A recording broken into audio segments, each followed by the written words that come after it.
Hi everyone, it's Josh Moorfoot here doing another album review, and this time we're actually going to be reviewing a live album, not a studio album. And the album we're going to be reviewing is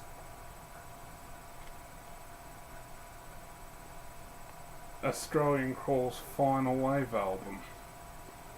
Now, I don't know a whole lot about this group, but I do know that their last studio album was called Between a Rock and a Hard Place, and after that one basically didn't take off anywhere near like the Boys Light Up or Sirocco.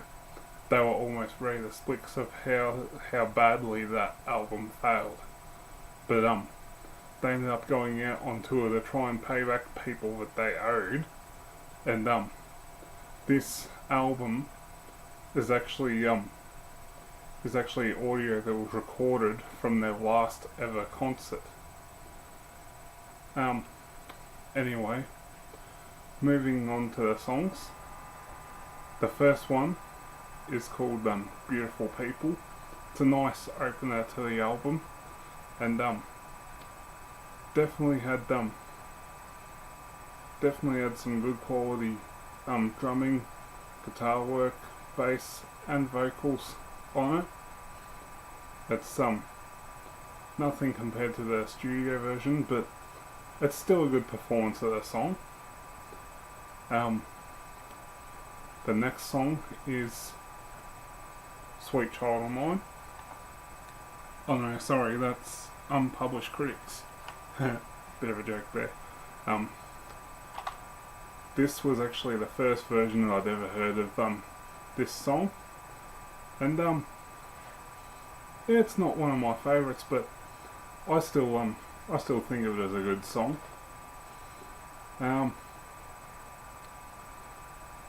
Third track is called Lakeside. I actually didn't like this song until I heard this version of it, because it has a completely different feel to it compared to the version that's on Sirocco.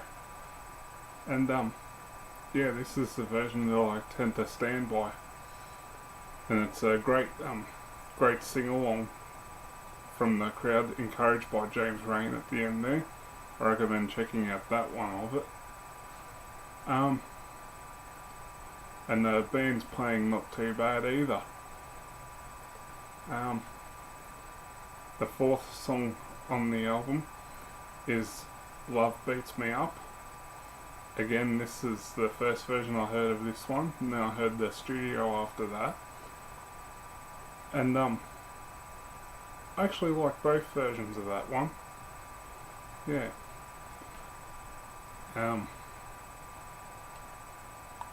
I tend to get a bit of enjoyment out of the repetitiveness towards the end of that one with James and the drum beat, and the laid back bass and guitar work going on there at the end of it.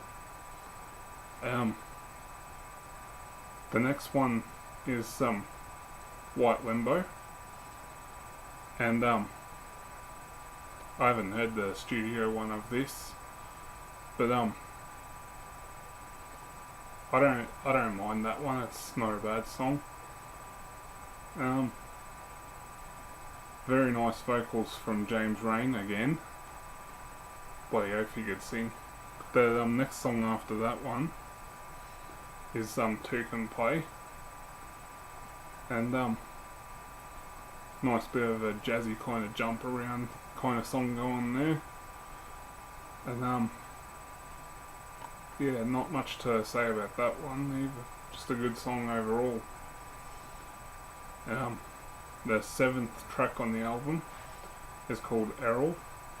Now, I love both versions of this.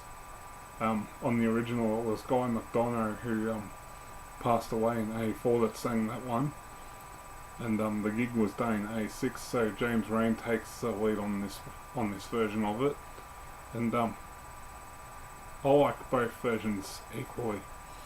And very cool video of very cool video for that song where they're all just in the pool drinking and having a bit of a party and whatnot.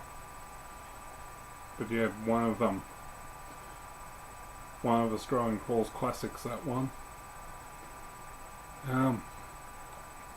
Going to side 2 of the album. It starts off with a bit of a build-up which leads into a song, Downhearted. One of my favourite songs, that one.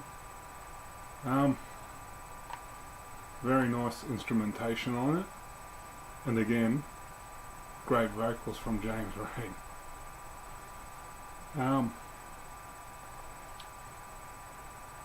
The 9th track on the album is Daughters of the Northern Coast. Now, this one, the version on this album does leave a little to be desired, as I noticed that the second verse is actually missing. They just do the first verse, the chorus, and then they go to the third after a massive solo from both the keyboard and the guitar. And yeah, they do the third verse and the chorus again after that. And then that leads us to one of the most famous songs of all, which is the Boys Light Up. Now, I've noticed that this version is actually faster than the original, and it cuts out the repeat of the chorus during the second time that chorus comes round. But other than that, it's a good version of the song. The 11th track on the album is Indisposed. Now, this song is actually about a car crash that James Rain was in. And he ended up having both his arms broken from the car accident. And this album, the version on this album, it's not my favourite, but it's still pretty good. It's got nothing on the original though. Moving right along to the 12th track, which is Things Don't Seem. Now, again, this one is actually sped up, and I think it's also missing a verse like Daughters of the Northern Coast as well. But other than that, it's a good version of the song. The 13th song on this album, and again one of their biggest, is Reckless. Now, I don't know if it's just me, but I think this one is a little bit longer than the original. But I'll take this one over the original for some reason. It just seems a bit more epic and whatnot. And I think I think it's because of the fact that it was their last concert that kind of adds to it a little bit. And yeah, it's a good version of the song. Final track on the album. This is a cover. I can't remember who did the original of it, but the song is called Louie Louie. And this was like the perfect closer for the concert, I reckon.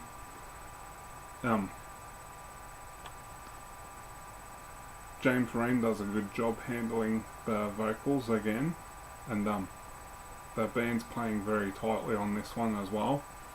And a very nice bass solo about halfway through this one, which has led to like a quiet part of the song where James Rain actually gets the crowd to sing along once again. And yeah, they just going by this album, they went out in style, you know.